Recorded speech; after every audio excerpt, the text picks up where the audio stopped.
Hello, traders. FX Pip Collector here. Today is Wednesday, August 13th, and this is my analysis for the Euro US dollar. And I wanted to start off on the daily time frame because on the daily is where you can really see that this is potentially a 1, 2, 3 way pullback to the last 5 waves up.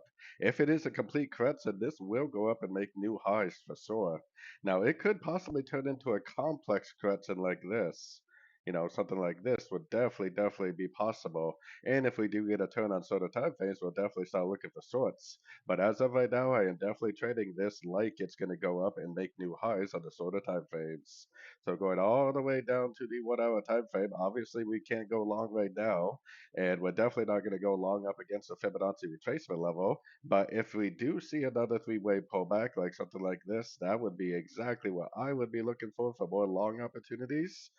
If it goes down and breaks structure at a Fibonacci level, that's how we're going to know that it's potentially a complex correction, and that's how we're going to start looking for shorts. Otherwise, we are definitely still looking for long at the end of 3 way pullbacks for sure. So, anyways, don't forget to check out my website linked over here in the corner. And as always, thank you for watching and happy trading.